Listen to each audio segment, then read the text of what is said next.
2015 to 2025 was an incredibly destructive decade for movies, TV, and game companies. Most of the biggest shows from 2015 are gone now. A lot of people have talked about the individual IPs like Star Wars, Star Trek, Doctor Who, Top Gear, and Game of Thrones.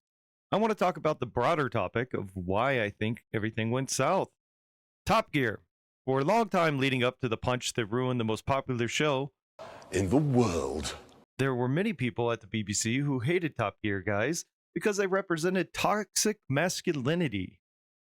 Ooh, the BBC was happy to get rid of Jeremy Clarkson as they thought they could just replace him and Top Gear would continue to be just as popular as before. Star Wars was sold to Disney in 2012, and in 2015, most of us were still really excited to see what they would do with episode 8 and 9.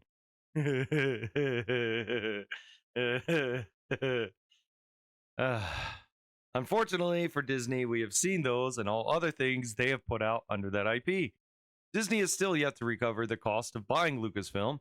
Instead, they have managed to constantly lower the total value of Star Wars by leaning into fantastic ideas like the Force is female and call old Star Wars fans sexist and racist for not liking a movie, TV show, or most recently, a video game.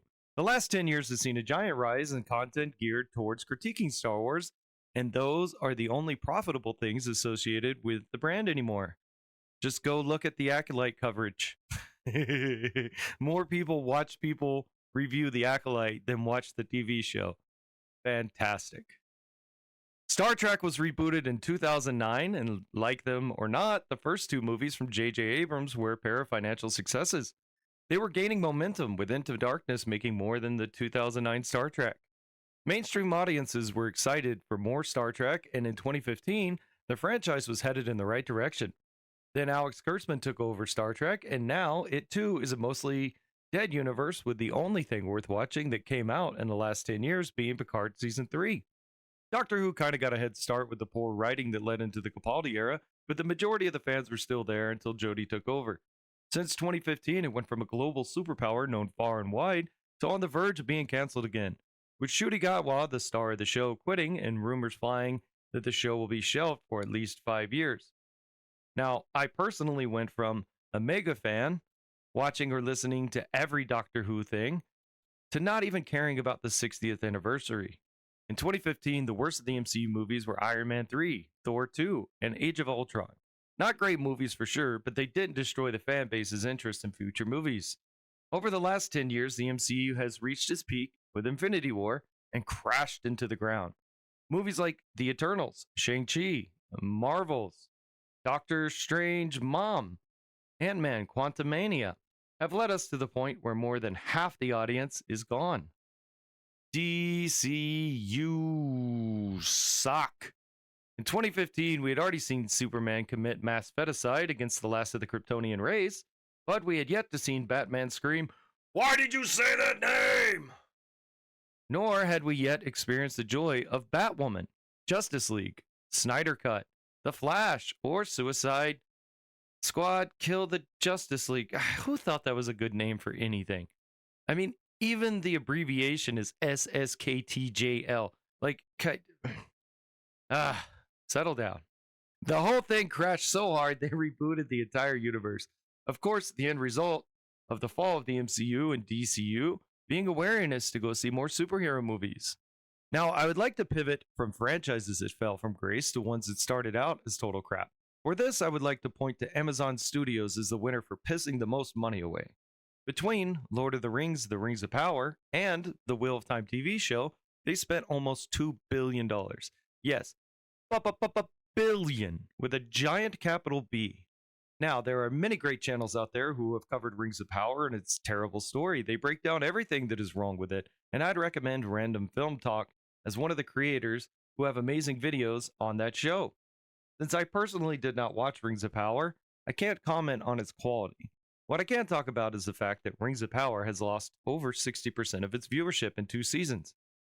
Wheel of Time also lost over 63% of its viewership. The sadder thing was, it started with a lower total viewership than Rings of Power did.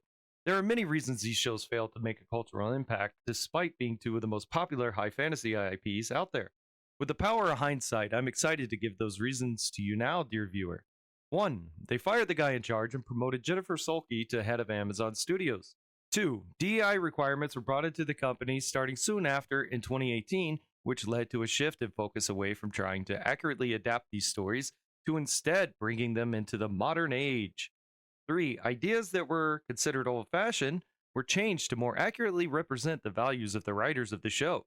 But even worse than that, the writers for both shows were allowed to believe they were talented enough to change the stories that these two great men had created. Side note, both Robert Jordan, the author of the Wheel of Time books, and Tolkien are veterans of brutal wars. Tolkien was a veteran of World War I trench warfare, and Robert Jordan served in 2 tours of the Vietnam War as a helicopter gunner. I want to break down each of these topics with their own video, and this will be one I have the most to say about because I love these 2 franchises the most. For now, though, I'll move on to video games. Video games are a weird one. If I did a deep dive, I could spend the next year talking about all the studios that either closed or ruined their reputation over the last 10 years. I'll touch on some of the bigger ones here. Last of Us, released in 2014 and is considered to be a truly great game by people on all parts of the political spectrum. Last of Us 2 came out in 2020 and only bigots and sexists hated it. Unfortunately, this is where we learned that most gamers are those things. I have no personal investment in this series as I didn't play either of them, but the public discourse was fascinating to watch unfold from the sidelines. Next up, we have Suicide Squad Killed the Justice League, where they killed Kevin Conroy's Batman. Now, I know they have retconned that recently, but that's not how the game was sold. Batman Arkham Knight was released in 2015, and despite its overuse of the Bat Tank, it is a fantastic game with a great story.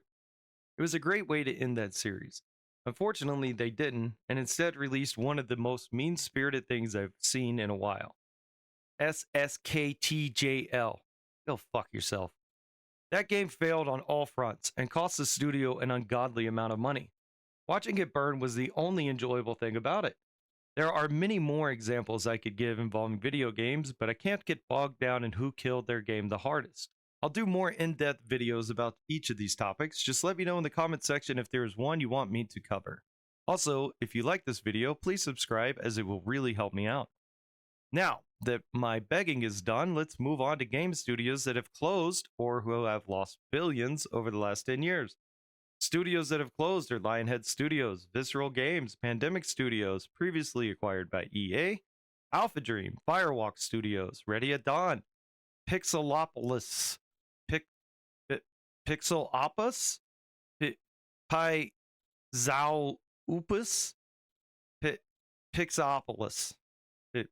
Pixopolis, Pixel Plus. There we go. Pixel Plus. Violation and London Studios. Studios that have lost billions include EA, Activision, Blizzard, Ubisoft, and even Sony Game Studio. What do all these companies have in common? Well, funny enough, they have the same thing happening inside them as the movie studios did over the last 10 years. A mix of political ideology, toxic positivity, and a misguided belief they are morally superior than their critics/customers. Toxic positivity is what I believe is the root cause of the other problems these companies are experiencing. Once an environment is created where the only correct way to interact with your coworkers, employees, or peers is to be positive no matter what, then you lose the ability to self-correct as a company. Let's look at Star Wars Outlaws, for example. So much of that game is broken or really boring. Everyone involved with its creation should be embarrassed that they made that steaming turd. I can guarantee you that people working there knew it sucked, but were unable to speak up because that would make them the bad guy on the team. Whenever creating anything with other people, the goal should be to make the best thing you can. It should not be to make your teammates comfortable. Look at all the best movies and games throughout history, and you'll see a team dedicated to making the best product possible. So here's what I think happened. The Me Too movement was used to rid these industries of some truly disgusting people. It was also used to remove men who weren't scumbags too.